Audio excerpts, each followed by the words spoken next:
Capítulo 2. Sorprendidos por el cambio, la meta de la vida espiritual. Si estás cansado de una piedad somnolienta, lo más probable es que Dios esté tan cansado de ella como tú. Frank Laubach. La espiritualidad mal entendida o buscada es una de las principales fuentes de infelicidad del ser humano y de su rebelión contra Dios. Dallas Willard. El hombre que nunca cambió. Lo llamaremos Hank, y era un personaje malhumorado. No sonreía con facilidad, y cuando lo hacía, era frecuente que su sonrisa tuviera visos de crueldad y se produjera a expensas de alguien. Tenía el don de descubrir islas de malas noticias en medio de océanos de felicidad. Siempre hallaba una nube donde otros veían solo un plateado resplandor. Era muy raro que Hank apoyara a alguien. Operaba a partir del supuesto de que si uno elogiaba a alguien eso lo volvería arrogante, así que se esforzaba por asegurarse de que todo el mundo se mantuviera humilde. Tenía el ministerio de reducción de cabezas. Su lengua nativa era la queja. Arrastraba consigo el juicio y el rechazo, como los presos arrastran una cadena con una bola. Aunque había asistido a la iglesia toda su vida, nunca había roto sus cadenas. Un diácono de la iglesia le preguntó un día: «Hank, ¿es usted feliz?». Hank reflexionó un instante, y después le contestó sin sonreír: «Sí». «Bueno, pues díselo a tu cara», le respondió el diácono. Pero hasta donde se sabe, la cara de Hank nunca lo llegó a saber. De vez en cuando, la falta de gozo de Hank les producía un gozo inesperado a otros. Hubo un tiempo en que sus principales quejas se centraban en la música de la iglesia. «Es demasiado fuerte», le decía protestando al personal, a los diáconos, a los sugieres, y finalmente, a los inocentes visitantes de la iglesia. Tuvimos que terminar por llamarlo a un lado y explicarle que no era adecuado quejarse ante personas totalmente extrañas, y que tenía que limitar sus lamentos a un círculo de amigos íntimos. Y allí terminó todo. O eso creíamos. Varias semanas más tarde una secretaria me llamó por el intercomunicador para decirme que había llegado un agente de la ASO, la Administración de Seguridad y Salud Ocupacional. «He venido para verificar una queja», me dijo. Mientras trataba de imaginarme quién sería el miembro del personal que llamaría a la ASO por un problema en la iglesia, comenzó a hablar acerca del nivel de decibeles en los aeropuertos y en los conciertos de música rock. «Perdone», le dije, «¿está seguro de que fue un miembro de la iglesia el que los llamó?». «No», me explicó, «si alguien llama, trabaje aquí o no, tenemos la obligación de investigar». De repente, comprendí, Hank había llamado a la ASO y les había dicho: «La música es demasiado fuerte en mi iglesia». Y ellos habían enviado a un agente para verificarlo. Ya para entonces el resto del personal se había reunido en mi oficina para ver al agente de la ASO. «No es que tomemos esto a la ligera», le dije, «pero nunca antes había sucedido algo así en este lugar». «No tiene que excusarse», me dijo, «tiene idea de la cantidad de ridículo al que he tenido que enfrentarme en mi oficina desde que todo el mundo descubrió que iba a salir para caerle arriba a una iglesia». Algunas veces la falta de gozo de Hank terminaba en comedia, pero con mayor frecuencia producía tristeza. Sus hijos no lo conocían. Su hijo tenía una maravillosa historia sobre la forma en que había conocido a su esposa en un baile, pero nunca se la contó a él porque Hank no estaba de acuerdo con el baile. Este hombre no podía amar con eficacia a su esposa, o a sus hijos, ni a la gente ajena a su familia. Se irritaba por cualquier cosa. Le preocupaban muy poco los pobres, y sentía desprecio por aquellos, cuyo acento o color de piel no eran como los suyos. Cuánta capacidad de gozo, asombro o gratitud tuviera en el pasado había quedado atrofiada. Criticaba, juzgaba y se quejaba, y el alma se le iba haciendo más pequeña cada año. Esperamos una transformación. Hank no cambiaba. Había sido un joven malgenioso y se había convertido en un anciano malgenioso también. Más que su falta de cambio era el hecho de que a nadie le sorprendía. Era como si todo el mundo esperara sencillamente que su alma siguiera marchita y amargada año tras año y década tras década. A nadie parecía molestarle su situación. No era una anomalía de las que hacen que uno se rasque la cabeza sorprendido. No se consultó con nadie en la iglesia. No tuvieron reuniones de emergencia para estudiar el extraño caso de esta persona que seguía las normas generales de la Iglesia en cuanto a la vida espiritual, y sin embargo, no sufría transformación alguna. El personal de la Iglesia sí tenía algunas esperanzas. Esperábamos que Hank sostuviera ciertas creencias religiosas. Esperábamos que asistiera a los cultos, que leyera la Biblia, apoyara económicamente a la Iglesia, tuviera la costumbre de orar y evitara ciertos pecados. Pero, he aquí lo que no esperábamos. No esperábamos que fuera progresando hasta convertirse en el que sería Jesús de haber andado en su lugar. No dábamos por sentado que cada año hallaríamos su personalidad más compasiva, gozosa, bondadosa y atractiva. No creíamos que fuera en camino de convertirse en una fuente de deleite y cortesía desbordada por ríos de agua viva. Así que no nos sorprendía que esto no ocurriera. Nos habríamos sorprendido si hubiera ocurrido. La mayoría de nosotros queremos ser transformados, ser más como Cristo. Ahora bien, está sucediendo esto. Según una encuesta Gallup, 9 de cada 10 estadounidenses dicen que oran todos los días, y 84 millones, casi la tercera parte de la población, dicen que se han comprometido personalmente con Cristo como Salvador suyo. Sin embargo, como escribe William A. Iversen, podemos estar seguros de que 1/4 de kilo de sal afectaría a 1 kilo de carne. Si este es el cristianismo real, la sal de la tierra, ¿dónde está el efecto del que Jesús habló? Porque en general no esperamos que la gente experimente una transformación continua. Nos sentimos impulsados a preguntar si tal vez las recetas normales para el crecimiento espiritual que se dan en la Iglesia son verdaderamente adecuadas para llevar a la gente a una vida transformada. Creo que necesitamos decir que este estado de cosas no es aceptable, así de sencillo. No es el plan de Dios para su comunidad. Tal como decía C.S. Lewis, en otro contexto, somos como un niño ignorante que quiere seguir fabricando pasteles de lodo en un barrio pobre, porque no se puede imaginar lo que significa que le ofrezcan pasarse un día en el mar. Nos quedamos complacidos con demasiada facilidad. En realidad, el problema de Hank no consiste solo en que no cambie. Su problema, y el de todos los que nos quedamos complacidos con demasiada facilidad, es que podemos terminar cambiando de una forma que nos deje peores que antes.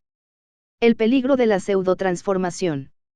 El gran peligro que surge cuando no experimentamos una transformación genuina, es que nos contentamos con algo que podríamos llamar pseudotransformación.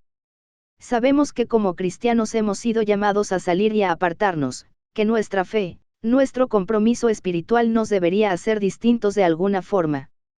Pero si no nos marca una cantidad cada vez mayor de amor y de gozo, inevitablemente buscaremos formas sustitutas de distinguirnos de los que no son cristianos.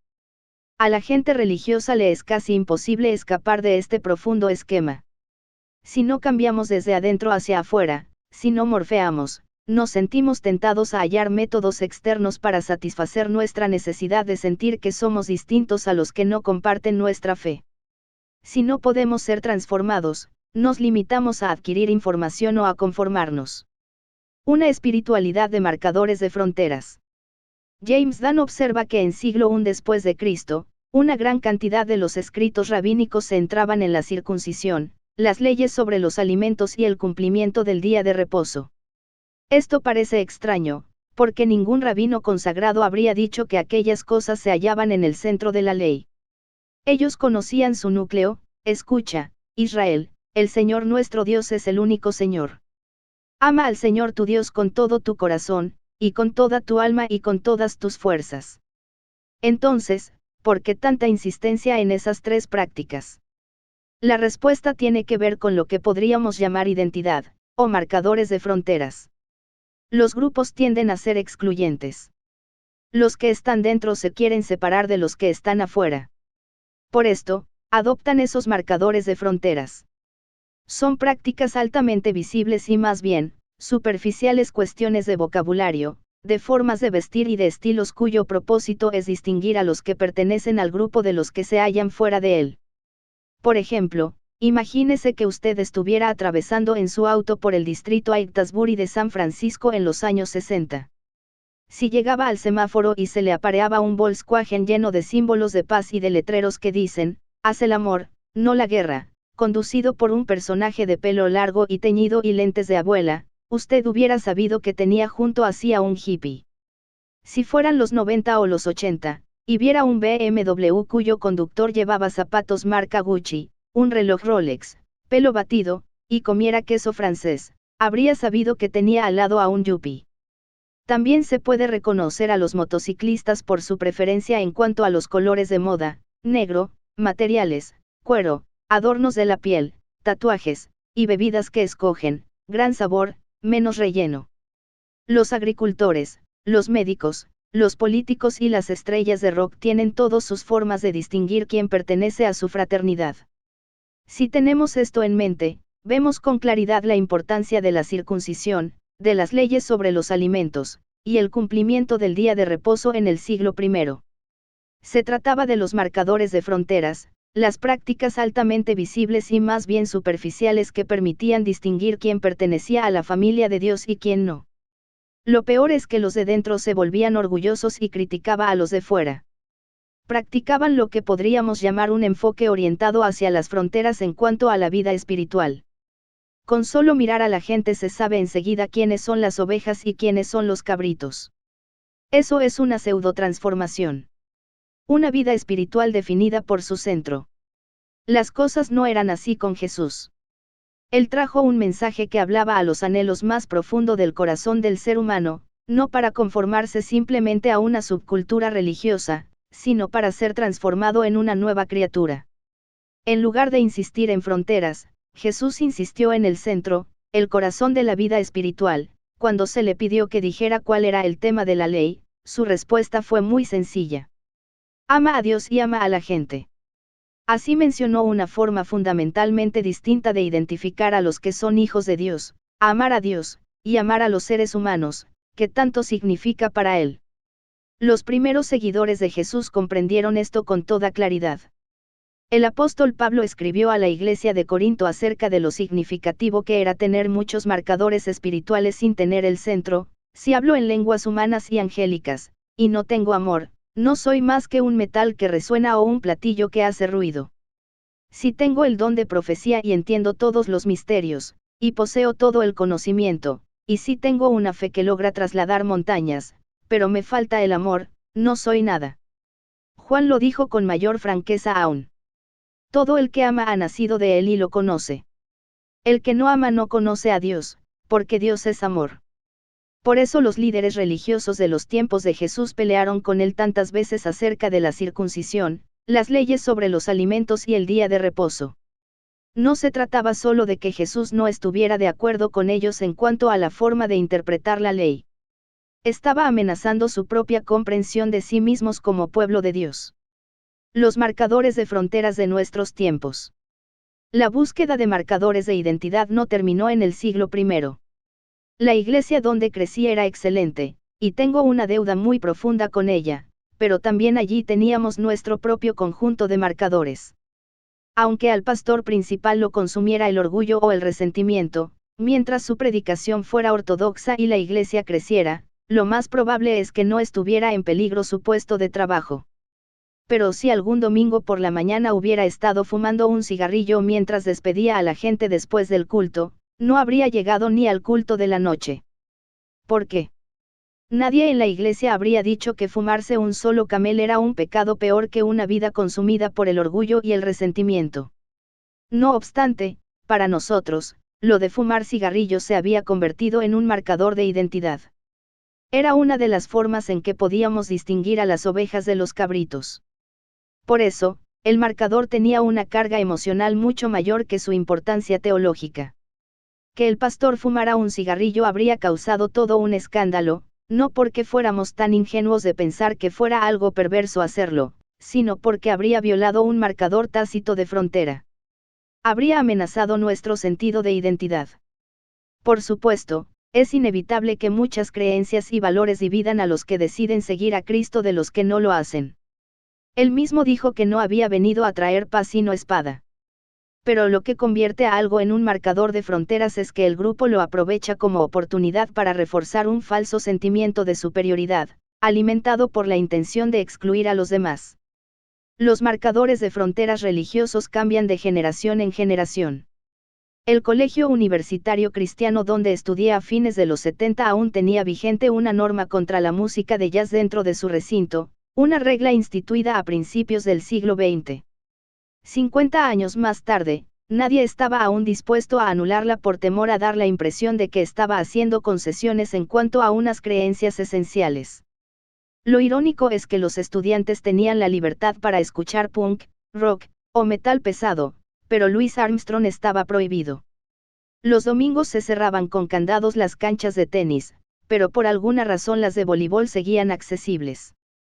Como yo juego tenis, siempre he sostenido que entre los deportes, el voleibol era el más mundano, puesto que estaba más estrechamente asociado con California y se jugaba con frecuencia en las playas.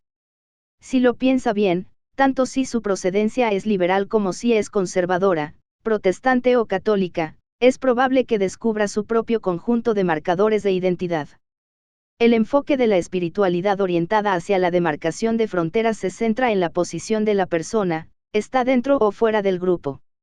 Así se emplea una gran cantidad de energía que cuenta como marcador de fronteras. Sin embargo, Jesús insistía continuamente en el centro de las personas, están orientadas por el centro de la vida espiritual, amar a Dios y a los seres humanos, y se mueven hacia Él, o se alejan de Él. Por eso asombra a la gente al decir que muchos líderes religiosos, que observaban todos los marcadores de fronteras reconocidos, en realidad, se encontraban fuera del reino de Dios. Como Hank, cada vez estaban más muertos al amor, y por eso pudo decir que los recaudadores de impuestos y las prostitutas, que se hallaban a 1.000.000 de kilómetros de distancia de la subcultura religiosa, pero que habían dado media vuelta, se habían convertido y se habían orientado hacia Dios y hacia el amor, ya estaban en el reino. Esa era la gran ironía de sus tiempos, los justos recibían más daño de su justicia que los pecadores de su pecado. La distorsión de la espiritualidad. La mala comprensión de la verdadera espiritualidad ha hecho inmensos estragos en la raza humana. Es trágico que podamos pensar que nos estamos volviendo más espirituales, cuando en realidad solo nos estamos volviendo más satisfechos de nosotros mismos y amigos de juzgar a los demás. La pseudotransformación significa convertirse en lo que Mark Twain llamó una vez un buen hombre en el peor sentido de la palabra. Cuando le dijeron a Winston Churchill que un enemigo político suyo llamado Cripps que le caía bien a muy poca gente por su justicia propia y su satisfacción consigo mismo acababa de dejar de fumar habanos, comentó, lo siento, esos habanos eran su último contacto con la humanidad. Según dicen las historias, en otra ocasión, Churchill vio pasar a Cripps e hizo una observación, allí iría Dios, de no ser por la gracia de Dios. Aclarar cuál es el aspecto que tiene la vida espiritual no es un asunto de poca importancia. Es cuestión de vida o muerte para el alma. Sheldon Van Auken escribió que el argumento más fuerte a favor del cristianismo son los cristianos, cuando obtienen de Dios su vida. Y el argumento más fuerte contra el cristianismo. También los cristianos, cuando se vuelven excluyentes, llenos de justicia propia y satisfechos de sí mismos. Dallas Willard escribe: ¿cuántas personas repelen de forma radical y permanente el camino por causa de unos cristianos insensibles, rígidos, inabordables, aburridamente sin vida, obsesivos e insatisfechos? Sin embargo, esos cristianos se hallan por todas partes, y lo que les falta es esa sana vivacidad que surge de una vitalidad equilibrada con la libertad que da la norma del amor impuesto por Dios. La espiritualidad mal entendida o mal buscada es una de las fuentes principales de la infelicidad del ser humano y de su rebelión contra Dios. Entonces, ¿cómo saber si me estoy conformando con una pseudotransformación y no con la real? En el Evangelio de Mateo Jesús nos ofrece una lista de señales de advertencia en mayúsculas. He aquí unas cuantas que me parecen útiles. 1. Soy espiritualmente inauténtico. ¡Ay de ustedes! Limpian el exterior del vaso y del plato, pero por dentro están llenos de robo y de desenfreno. La falta de autenticidad comprende una preocupación por dar la apariencia de ser espiritual. Alguien me preguntó una vez si me parecía que la iglesia donde yo trabajaba era mundana. ¿Qué quieres decir con mundana?, le pregunté. Bueno, ustedes usan dramas, y la gente del mundo está habituada a eso. Tocan música contemporánea como la que ellos están acostumbrados a escuchar. En ese caso, ¿cómo van a saber que Udi es? Son distintos. Todo el mundo sabe que los cristianos debemos ser diferentes a la gente del mundo por ser más amorosos y mansos, y todo el mundo sabe también que no lo somos. En ese caso, no tenemos que hacer algo para demostrar que somos diferentes. En otras palabras, si no podemos ser santos, no deberíamos ser extraños, por lo menos. Así actúo yo. Hace poco volví a leer una carta que le escribí a un amigo hace muchos años. La mayor parte de la escritura revisaba mis actividades del momento, y parecía informal y natural. Después, al final, le escribí unas pocas líneas acerca de Dios y de mi vida espiritual, pero no parecían naturales. Se sentían calculadas y artificiales, como si estuviera diciendo cosas que me parecía que las personas espirituales deben decir. Me di cuenta de que me cuesta trabajo hasta hablar acerca de Dios sin tratar de convencer a la gente que soy espiritual. Trato de esconder mi pecado. Me esfuerzo más por hacer que la gente me considere una persona amorosa que por amarla de verdad. Un pequeño fue a la escuela dominical donde sabía el tipo de respuestas que uno debe dar a las preguntas. El maestro preguntó, ¿qué es de color castaño, peludo, tiene una cola larga y almacena nueces para el invierno? Bueno, dijo el niño, me imagino que la respuesta es Jesús, pero a mí me parece más una ardilla. Así actúo yo.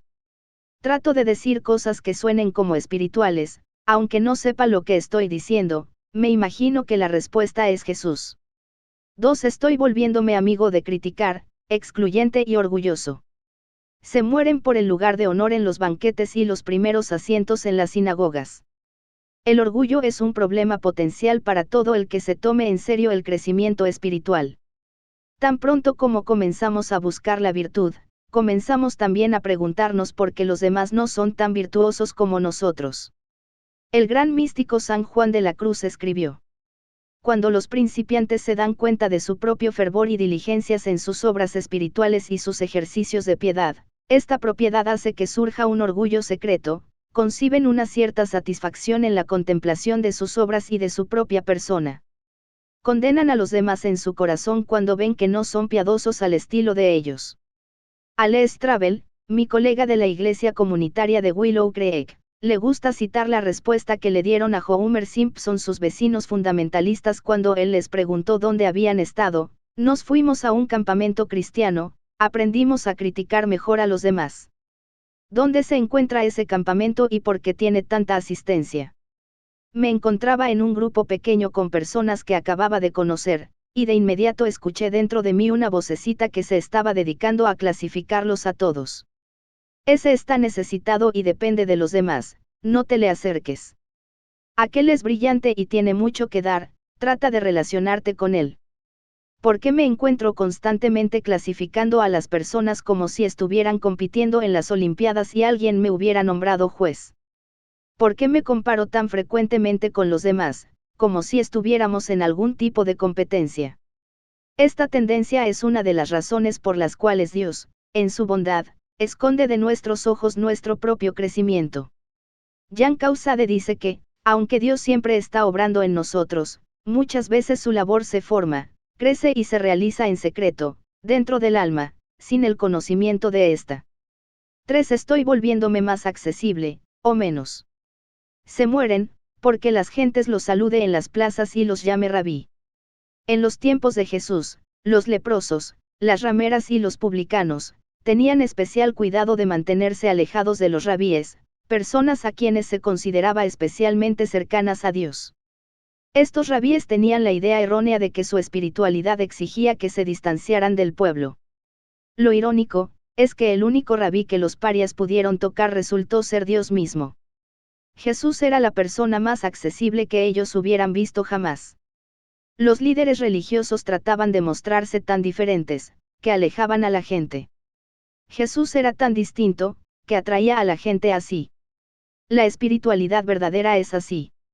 4. Estoy cansándome de buscar mi crecimiento espiritual. Atan cargas pesadas y las ponen sobre las espaldas de los demás. La búsqueda de la justicia siempre es agotadora cuando persigue una meta distorsionada.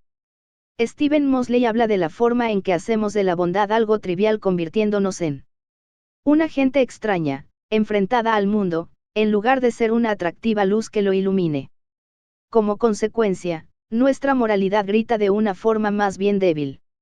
Gime desde la esquina de un templo, interrumpe torpemente los placeres, masculla excusas en las fiestas, arrastra los pies fuera de ritmo y ligeramente detrás de los tiempos.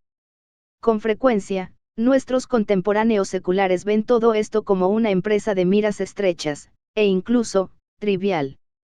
Él capta la dinámica de la búsqueda de marcadores de fronteras. Lo trágico es que la bondad religiosa convencional se las arregla para ser al mismo tiempo intimidante y nada desafiante. Al mismo tiempo intimidante y nada desafiante. Esta es la marca de una vida espiritual definida en función de unos marcadores de fronteras. Intimidante, porque tal vez abarque 39 normas separadas solo del cumplimiento del día de reposo. Nada desafiante, porque podemos dedicar toda la vida al cumplimiento de todas esas normas y no abrir nunca el corazón al amor o al gozo. Por eso es que la gente que está dentro de las iglesias se agota con tanta frecuencia.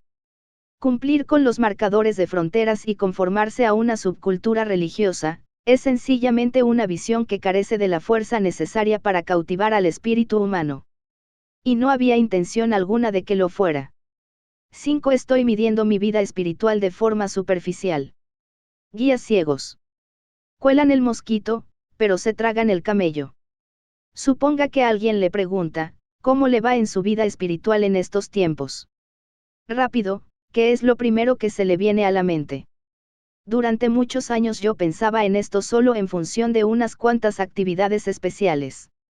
Si alguien me preguntaba cómo iba mi vida espiritual, mi primer pensamiento era cómo me iba en mis momentos de silencio, en los que oraba y leía la Biblia todos los días. Si había orado y leído la Biblia por varios días consecutivos antes de aquel momento, lo más probable es que dijera que mi vida espiritual iba bien. Si no, es probable que me sintiera culpable y deprimido. O sea, que la oración y la lectura de la Biblia se convirtieron en el medidor de mi estado espiritual. Mientras hiciera aquellas dos cosas, podía pasar el día seguro de que contaba con la aprobación de Dios. En esos momentos de silencio uso con frecuencia un diario, pero descubrí que a veces, cuando tenía prisa y en realidad no quería tomarme un momento para estar con Dios, seguía sacando mi diario para escribir unas cuantas frases, solo para tener algo escrito en él ese día. No estoy seguro de la razón por la que hacía eso. ¿Pensaba acaso que lo iba a tener que entregar como una tarea? Así encontré que estaba midiendo mi vida espiritual por la regularidad con que escribía mi diario. Hasta ideé una estrategia. En caso de que hubiera una vergonzosa distancia entre las fechas de mis escritos, podía tener 2 diarios y limitarme a escribir en uno, ver el otro diario. Pero Dios no va a valorar primordialmente nuestra vida a partir del número de párrafos escritos en un diario. Hace poco recibí un libro cuya meta era capacitar al lector para tener hasta 340 o 350 momentos de oración al año, como si eso fuera lo que había que buscar.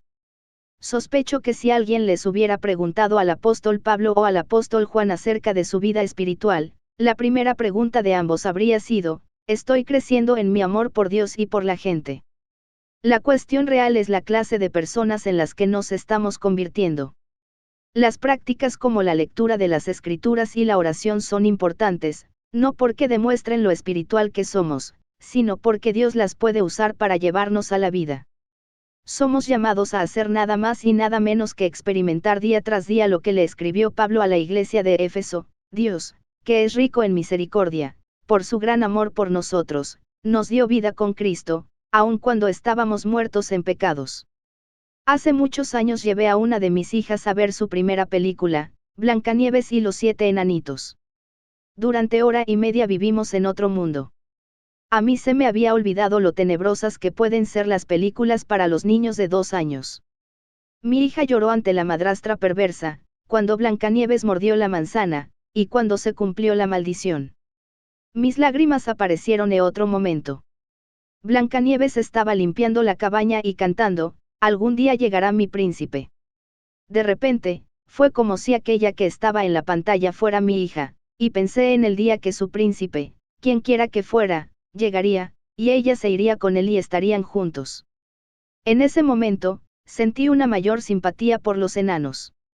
En ese cuento, le dan su hogar a una niña tonta que come la fruta prohibida, se queda dormida y les rompe el corazón, y hasta arriesgan su vida por ella. Y después viene el príncipe, la despierta con un beso, y ella se marcha con él sin lamentarse de nada. Por supuesto, es así como deben ser las cosas. Es su destino. Y el nuestro también. Cada uno de nosotros ha probado la fruta prohibida. Todos hemos comido de esa manzana. Todos hemos caído bajo la maldición. Todos estamos, cada cual por su cuenta, dentro de una especie de muerte viviente. Sin embargo, el príncipe viene para liberarnos de la maldición, para sacar vida de la muerte.